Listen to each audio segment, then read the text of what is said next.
আসসালামু আলাইকুম রহমতুল্লাহি বারাকাতুহু। সুপ্রিয় বন্ধুরা, কেমন আছেন? আশা করি আপনারা সবাই ভালো আছেন। আজকে আমি কথা বলবো 1971 থেকে 2025 সাল পর্যন্ত বাংলাদেশের শাসন ক্ষমতায় যারা ছিলেন।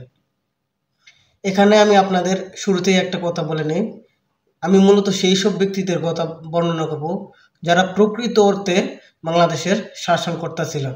এখানে একটি কথা আমি আপনাদেরকে স্পষ্ট করে দিই, বাংলাদেশে মূলত তিন ধরনের সরকার দ্বারা বাংলাদেশ পরিচালিত হয়েছে। এক, সংসদীয় পদ্ধতির সরকার। দুই, রাষ্ট্রপতি শাসিত সরকার। তিন, অন্তর্বর্তীকালীন কিংবা তত্ত্বাবধায়ক তথা উপদেষ্টা পরিষদ সরকার। স্বাধীন বাংলাদেশের সরকার সম্পর্কে বলতে গেলে প্রথমেই মুক্তিযুদ্ধের বিষয়টাকে সামনে আনতে হয়। আপনারা সবাই অবগত আছেন যে 1970 সালে পাকিস্তানের সাধারণ নির্বাচনে আওয়ামী লীগ বিজয়ী হলেও বিভিন্ন কারণে পাকিস্তানের তৎকালীন শাসক গোষ্ঠী ক্ষমতা হস্তান্তর না করায় সর্বাত্মক সংগ্রাম শুরু হয়।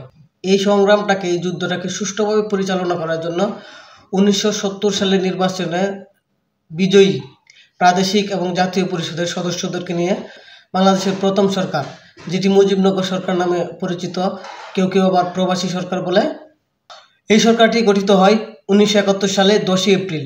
এটি ছিল সংসদীয় পদ্ধতির সরকার এবং সরকার প্রধান ছিলেন প্রধানমন্ত্রী। বাংলাদেশের প্রথম প্রধানমন্ত্রী ছিলেন শহীদ তাজউদ্দিন আহমেদ। মুজিবনগর সরকার 10 এপ্রিল গঠিত হলেও এর শপথ অনুষ্ঠান হয় 17 এপ্রিল, অর্থাৎ শহীদ তাজউদ্দিন আহমেদ ক্ষমতায় ছিলেন 17 এপ্রিল 1971 থেকে 12 জানুয়ারি 1972 পর্যন্ত। 10 জানুয়ারি শেখ মুজিবুর রহমান বাংলাদেশ যুদ্ধে জয়ের পর দেশে ফেরত আসেন এবং তিনি রাষ্ট্রপতি পদ থেকে ইস্তফা দিয়ে প্রধানমন্ত্রী পদ গ্রহণ করেন। শহীদ তাজউদ্দিন আহমদ মোট 270 দিন বা 9 মাসের কিছু সময় বেশি ক্ষমতায় ছিলেন। তার শাসনকালের সময় ছিল বাংলাদেশে যুদ্ধ চলছিল এবং তার সরকারের সবচেয়ে বড় সাফল্য যেটা, যে সুষ্ঠুভাবে যুদ্ধ পরিচালনা করা এবং স্বাধীন সার্বভৌম বাংলাদেশ রাষ্ট্র উপহার দেয়। 10 জানুয়ারি শেখ মুজিবুর রহমান দেশে ফেরত আসেন এবং তিনি মুজিবনগর সরকারের যে রাষ্ট্রপতি ছিলেন সেই পদ থেকে ইস্তফা দেন এবং 12 জানুয়ারি 1972 তিনি প্রধানমন্ত্রী হিসেবে শপথ গ্রহণ করেন এবং প্রধানমন্ত্রী হিসেবে তিনি 3 বছর 13 দিন ক্ষমতায় ছিলেন। তিনি 1972 সালের 12 জানুয়ারি থেকে 1975 সালের 25 জানুয়ারি পর্যন্ত প্রধানমন্ত্রী হিসেবে শাসন ক্ষমতায় ছিলেন। 25 জানুয়ারি 1975 তিনি প্রধানমন্ত্রী থেকে ইস্তফা দিয়ে রাষ্ট্রপতি পদে আসীন হন এবং এখানে উল্লেখ্য যে তিনি তখন সংসদীয় পদ্ধতি বিলুপ্ত করেন এবং একদলীয় শাসন ব্যবস্থা তথা বাকশাল গঠন করেন। বাকশাল গঠনের পর তিনি ব্যাপকভাবে সমালোচিত হয় এবং এর চরম মূল্য হিসেবে তার সপরিবারে প্রাণ দিতে হয়েছিল। 25 জানুয়ারি 1975 থেকে 15 আগস্ট 1975 সপরিবারে নিহত হবার পূর্ব পর্যন্ত মোট 202 দিন বাকশাল গঠন করার পর শেখ মুজিবুর রহমান বাংলাদেশের রাষ্ট্রপতি ছিলেন। উল্লেখ্য, শেখ মুজিবুর রহমান বাংলাদেশের প্রতিষ্ঠা রাষ্ট্রপতি এবং প্রধানমন্ত্রী হিসেবে দ্বিতীয় দফায় যখন তিনি রাষ্ট্রপতি হন তখন তিনি বাংলাদেশের চতুর্থ রাষ্ট্রপতি ছিলেন। 15 আগস্ট সামরিক অভ্যুত্থানের মাধ্যমে সপরিবারে শেখ মুজিবুর রহমানকে হত্যার পর যে সামরিক অভ্যুত্থানটি সংঘটিত হয়েছিল এটি মূলত খন্দকার মুশতাক আহমেদেরই নেতৃত্ব হয়েছিল। তো শেখ মুজিবুর রহমান সপরিবারে নিহত হবার পর বাংলাদেশের পঞ্চম প্রেসিডেন্ট হিসেবে শপথ গ্রহণ করেন তারই মন্ত্রিসভার তৎকালীন বাণিজ্য মন্ত্রী খন্দকার মুশতাক আহমেদ। মুশতাক আহমেদের শাসনকাল ছিল মাত্র 83 দিন, অর্থাৎ 75 15 আগস্ট থেকে 75 সালের 3 নভেম্বর পর্যন্ত তিনি বাংলাদেশের রাষ্ট্রপতি হিসেবে ছিলেন। 3 নভেম্বর তৎকালীন সামরিক কর্মকর্তা খন্দকার মুশাররফের নেতৃত্বে আরেকটি অভ্যুত্থান হন এবং সেই অভ্যুত্থানে মুশতাক আহমেদ ক্ষমতা ছাড়তে বাধ্য হন। মুশতাক আহমেদ ক্ষমতা ছাড়ার পর পাল্টা আরেকটি অভ্যুত্থান ঘটে 6 নভেম্বর এবং 6 নভেম্বর গৃহবন্দী থাকা অবস্থায় তৎকালীন উপসেনা প্রধান জিয়াউর রহমানকে গৃহবন্দী করা হয় এবং তিনি তখন ক্ষমতার কেন্দ্রবিন্দুতে চলে আসেন। কিন্তু খন্দকার মুশতাকের পর রাষ্ট্রপতি পদে অধিষ্ঠিত হন তৎকালীন বিচারপতি আবু সাদাত মোহাম্মদ সায়েম। আবু সাদাত মোহাম্মদ সায়েম 6 নভেম্বর 1975 থেকে 21 এপ্রিল 1977 পর্যন্ত বাংলাদেশের রাষ্ট্রপতি পদে ছিলেন। তিনি ছিলেন নির্দলীয় রাষ্ট্রপতি। তিনি রাষ্ট্রপতি থাকলেও মূল ক্ষমতায় ছিল জিয়াউর রহমান। 1977 সালের 21শে এপ্রিল জিয়াউর রহমান নিজেকেই রাষ্ট্রপতি হিসাবে অধিষ্ঠিত করেন এবং আবু সাদাত মোহাম্মদ সায়েম রাষ্ট্রপতি পদ থেকে ইস্তফা দেন। 1977 সালের 21শে এপ্রিল থেকে 30শে মে 1981 পর্যন্ত বাংলাদেশের শাসন ক্ষমতা ছিল রাষ্ট্রপতি জিয়াউর রহমানের হাতে। 30শে নভেম্বর আরেকটি সেনা অভ্যুত্থানে সার্কিট হাউসে নিহত হন তৎকালীন রাষ্ট্রপতি জিয়াউর রহমান। জিয়াউর রহমান নিহত হলে তার দলের উপরাষ্ট্রপতি আব্দুস সাত্তার রাষ্ট্রপতি পদ গ্রহণ করেন। পরবর্তীতে তিনি নির্বাচনে বিজয়ী হয়ে স্থায়ী রাষ্ট্রপতি হন, কিন্তু তার শারীরিক দুর্বল নেতৃত্বের কারণে তৎকালীন সেনাপ্রধান এরশাদ ক্ষমতা দখল করেন। কিন্তু আব্দুস সাত্তারকে ক্ষমতাচ্যুত করার পরে এরশাদ সরাসরি ক্ষমতা গ্রহণ করেন নাই। আব্দুস সাত্তার বাংলাদেশের রাষ্ট্রপতি হিসেবে 20শে নভেম্বর 1981 থেকে 24শে মার্চ 1982 পর্যন্ত রাষ্ট্রপতি হিসেবে অধিষ্ঠিত ছিলেন। কিন্তু সামরিক শাসক এরশাদ ক্ষমতা দখল করার পর তিনি রাষ্ট্রপতি হিসেবে নিয়োগ দেন আহসানউদ্দিনকে। আহসানউদ্দিন 27শে মার্চ 1982 থেকে 19শে ডিসেম্বর 1983 পর্যন্ত বাংলাদেশের রাষ্ট্রপতি পদে ছিলেন। তিনি রাষ্ট্রপতি হিসেবে থাকলেও মূল ক্ষমতা ছিল তৎকালীন সেনাপ্রধান হুসেন মোহাম্মদ এরশাদের হাতেই। আহসানউদ্দিন বাংলাদেশের রাষ্ট্রপতি হিসেবে 1 বছর 258 দিন ক্ষমতায় ছিলেন। তিনিও নির্দলীয় রাষ্ট্রপতি ছিলেন।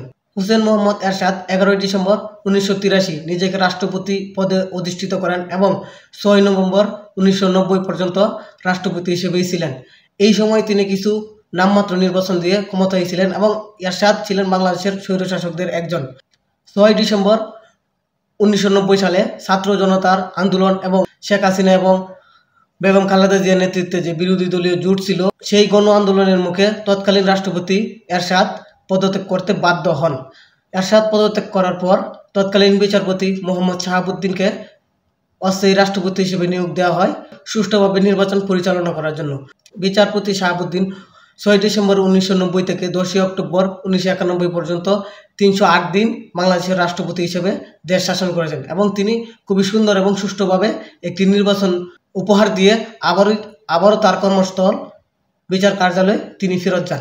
1990 সালে যে সাধারণ নির্বাচন অনুষ্ঠিত হয়, এটা বাংলাদেশের প্রথম সুষ্ঠু এবং নিরপেক্ষ সাধারণ নির্বাচন বলে অবহিত করা হয়। 1990 সালে বিচারপতি শাহাবুদ্দিনের অধীনে যে নির্বাচন অনুষ্ঠিত হয়, সেই নির্বাচনে বিএনপি সংখ্যাগরিষ্ঠতা লাভ করে এবং জামায়াতের সহায়তা নিয়ে তারা সরকার গঠন করে এবং বেগম খালেদা জিয়া 20 মার্চ 1991 থেকে 30 মার্চ 1996 পর্যন্ত বাংলাদেশের শাসন ক্ষমতায় ছিলেন প্রধানমন্ত্রী হিসেবে। বেগম খালেদা জিয়া ছিলেন প্রধানমন্ত্রীদের মধ্যে নবম এবং নারীদের মধ্যে প্রথম প্রধানমন্ত্রী। এবং শেখ মুজিবুর রহমানের বাকশাল ঘোষণার আগে যে সংসদীয় পদ্ধতি ছিল 1990 সালে, সেই সংসদীয় গণতন্ত্র আবার ফেরত আসে, যা এখন পর্যন্ত বলবৎ রয়েছে। দ্বিতীয় দফায় বেগম খালেদা জিয়া ক্ষমতায় থাকাকালীন সময় সংসদ নির্বাচন দেন এবং সেই সংসদ নির্বাচন তৎকালীন বিরোধী দল আওয়ামী লীগ সহ অন্যান্য যারা বিরোধী ছিল কেউ মেনে না নেওয়ায় কিছুদিন পর তিনি পদত্যাগ করেন এবং প্রথমবারের মতো বাংলাদেশ তত্ত্বাবধায়ক সরকার দেখতে পায় এবং সেই সরকারের প্রধান উপদেষ্টা হিসেবে শপথ গ্রহণ করেন হাবিবুর রহমান। তিনি 30 মার্চ 1996 থেকে 23 জুন 1996 পর্যন্ত মোট 85 দিন প্রধান উপদেষ্টা হিসেবে বাংলাদেশ শাসন করেন। অর্থাৎ তার সরকার ছিল উপদেষ্টা পরিষদ সরকার। তিনি ছিলেন নির্দলীয়, অর্থাৎ বাংলাদেশের প্রথম তত্ত্বাবধায়ক সরকারের প্রথম প্রধান উপদেষ্টা। এবং 1996 সালে যে সাধারণ নির্বাচন অনুষ্ঠিত হয়, সেই সাধারণ নির্বাচনে 21 বছর পর আওয়ামী লীগ আবার ক্ষমতায় ফেরে। 23 জুন 1996 থেকে 20 জুলাই 2001 পর্যন্ত শেখ হাসিনা বাংলাদেশের প্রধানমন্ত্রী হিসেবে প্রথম মেয়াদে কর্মরত ছিলেন এবং তার মেয়াদ শেষ হওয়ার পর তিনি দ্বিতীয় দফায় বাংলাদেশের দ্বিতীয় তত্ত্বাবধায়ক সরকারের প্রধান উপদেষ্টা লতিফুর রহমানের হাতে ক্ষমতা হস্তান্তর করেন। লতিফুর রহমান 15 জুলাই 2001 থেকে 10 অক্টোবর 2001 মোট 87 দিন ক্ষমতায় ছিলেন। তিনি ছিলেন বাংলাদেশের দ্বিতীয় তত্ত্বাবধায়ক সরকারের দ্বিতীয় প্রধান উপদেষ্টা। এবং 2001 সালের নির্বাচনে বিএনপি সংখ্যাগরিষ্ঠতা অর্জন করে এবং জামায়াত ইসলামীর সহায়তায় তারা পুনরায় সরকার গঠন করে এবং তৃতীয় মেয়াদে খালেদা জিয়া প্রধানমন্ত্রী হন। যদিও তার দ্বিতীয় মেয়াদের সরকার মাত্র 2 মাসের মতো ক্ষমতায় ছিল। খালেদা জিয়া 10 অক্টোবর 2001 থেকে 28 অক্টোবর 2006 পর্যন্ত 5 বছর 19 দিন ক্ষমতায় ছিলেন এবং তিনি তৎকালীন রাষ্ট্রপতি ইয়াজউদ্দিন আহমেদকে প্রধান উপদেষ্টা বানান। তৎকালীন রাষ্ট্রপতি ইয়াজউদ্দিন আহমেদ রাষ্ট্রপতি থাকা অবস্থায় প্রধান উপদেষ্টা হিসেবে শপথ গ্রহণ করলে তৎকালীন যে বিরোধী দল ছিল আওয়ামী লীগ সহ অন্যান্য দল তারা মেনে নেয় এবং তৎকালীন আন্দোলনের মুখে তিনি প্রধান উপদেষ্টা থেকে পদত্যাগ করেন এবং সেনা সমর্থিত মঈনুদ্দিন আহমেদ বাংলাদেশ ব্যাংকের সাবেক গভর্নর তিনি তত্ত্বাবধায়ক সরকারের প্রধান উপদেষ্টা হিসেবে শপথ গ্রহণ করেন। ফখরুদ্দিন আহমেদ বাংলাদেশের চতুর্থ প্রধান উপদেষ্টা ছিলেন।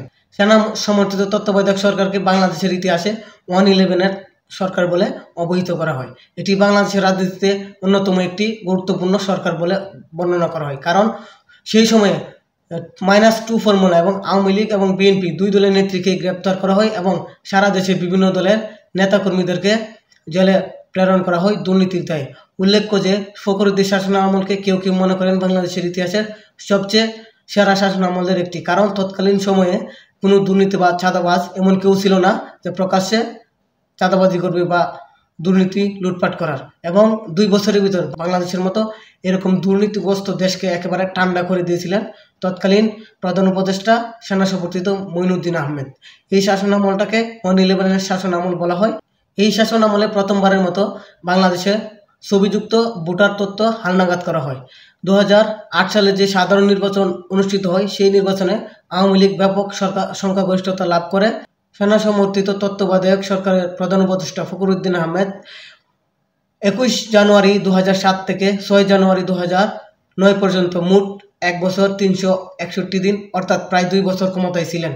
বলা হয় এখন পর্যন্ত বাংলাদেশের সর্বশেষ যে সুষ্ঠু নির্বাচন হয়েছিল সেটাই 2008 সালের শেষের দিকে, এবং সেই নির্বাচনে আওয়ামী লীগ সংখ্যাগরিষ্ঠতা লাভ করে এবং সরকার গঠন করে।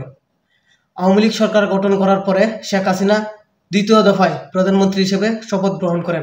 দ্বিতীয় দফায় শেখ হাসিনা প্রধানমন্ত্রী নির্বাচিত হলে তিনি সংবিধান থেকে তত্ত্বাবধায়ক সরকার বাদ দেন এবং 2014 সালে 10ম জাতীয় সংসদ তার অধীনেই অনুষ্ঠিত হয় এবং সেই নির্বাচনে বিএনপি জামাত সহ বিভিন্ন বিরোধী দল নির্বাচন বর্জন করে। বিরোধী দল নির্বাচন বর্জন করলেও ভারতের সহায়তায় শেখ হাসিনা টিকে থাকেন এবং 2018 সালে বিএনপি জামাত সহ বিভিন্ন বিরোধী দল ফের নির্বাচনে অংশ নিতে বাধ্য হয়। তারপর সেই নির্বাচন শেখ হাসিনা বিভিন্ন আইন শৃঙ্খলা বাহিনীর সহায়তায় রাতেই ভোট সম্পন্ন করেন এবং বাংলাদেশের ইতিহাসে প্রথমবারের মতো রাতের ভোটের সংসদ নির্বাচন অনুষ্ঠিত হয় এবং আবারও শেখ হাসিনা ভারতের সহায়তায় ক্ষমতায় টিকে যান। 2024 সালের জানুয়ারিতে দ্বাদশ জাতীয় সংসদ নির্বাচনে বিএনপি জামাত সহ প্রধান সরকার বিরোধীরা নির্বাচন বর্জন করে। এবারও শেখ হাসিনা ভারতের সহায়তায় টিকে যান, কিন্তু 1 জুলাই 2024 থেকে 5 আগস্ট 2024 পর্যন্ত ছাত্র জনতার ব্যাপক গণ আন্দোলনের মুখে শেখ হাসিনা সরকার পদত্যাগে বাধ্য হন এবং শেখ হাসিনা 5 আগস্ট পদত্যাগ করে। উল্লেখ্য, বাংলাদেশের ইতিহাসে সবচেয়ে দীর্ঘ সময় ক্ষমতায় ছিলেন শেখ হাসিনা। দ্বিতীয় মেয়াদে শেখ হাসিনা প্রধানমন্ত্রী হওয়ার পর 15 বছর 214 দিন ক্ষমতায় ছিলেন এবং এই সময় তিনি বিডিআর বিদ্রোহের নামে দেশপ্রেমিক 57 জন সেনা কর্মকর্তাকে হত্যা করেন, শাপলা চত্বরে সাধারণ নিরীহ মুসলিমদেরকে গণহত্যা করেন। 2018 সালে কোটা আন্দোলনের সময় অনেক ছাত্রদেরকে হত্যা করেন এবং সর্বশেষ 2024 সালের জুলাই আগস্টে গণহত্যা করেও ক্ষমতায় টিকতে পারেন নাই, কারণ 1971 সালের পর সবচেয়ে বড় সরকার বিরোধী আন্দোলন হয় 24 সালের জুলাই আগস্টে এবং 5 তারিখ ছাত্র জনতার গণ অভ্যুত্থানে শেখ হাসিনা ক্ষমতা ছেড়ে পালাতে বাধ্য হন। 5 তারিখ শেখ হাসিনা ক্ষমতাচ্যুত হওয়ার পর 6 তারিখ বর্তমান রাষ্ট্রপতি শাহাবুদ্দিন চুপ্পু সংসদ ভেঙে দেন এবং একটি অন্তর্বর্তীকালীন সরকারের ঘোষণা দেন। অন্তর্বর্তী সরকারের প্রধান উপদেষ্টা হিসেবে নোবেলজয়ী অধ্যাপক ডক্টর মোহাম্মদ ইউনূস 8 আগস্ট শপথ গ্রহণ করেন এবং তিনি এখন পর্যন্ত বাংলাদেশের শাসন ক্ষমতায় আছেন। বর্তমানে বাংলাদেশের রাজনীতিতে একটি শূন্যতা চলতেছে। আওয়ামী লীগ বর্তমানে রাজনৈতিক কার্যক্রম নিষিদ্ধ এবং তাদের ছাত্র সংগঠন ছাত্রলীগকে নিষিদ্ধ করা হয়েছে। এই ছিল আজকের ভিডিওর মূল আলোচনা। 1971 সাল থেকে বর্তমান 2025 পর্যন্ত যারা শাসন ক্ষমতায় ছিলেন তাদেরকে আমি আমার এই ভিডিওর মাধ্যমে তুলে ধরলাম। আপনাদের কাছে বাংলাদেশের ইতিহাসে কে সেরা শাসক বা কে নিকৃষ্ট শাসক ছিল তা আপনি আপনার মতামত কমেন্ট বক্সে জানাতে পারেন। আর ভিডিওটা কেমন হলো অবশ্যই জানাবেন, ভালো লাগলে শেয়ার করতে পারেন। সবাই ভালো থাকবেন, সুস্থ থাকবেন। দেখা হচ্ছে নতুন কোনো ভিডিওতে। সেই পর্যন্ত সবার সুস্বাস্থ্য এবং দীর্ঘায়ু কামনা করে আজকের মতো বিদায় নিচ্ছি। আল্লাহ হাফেজ।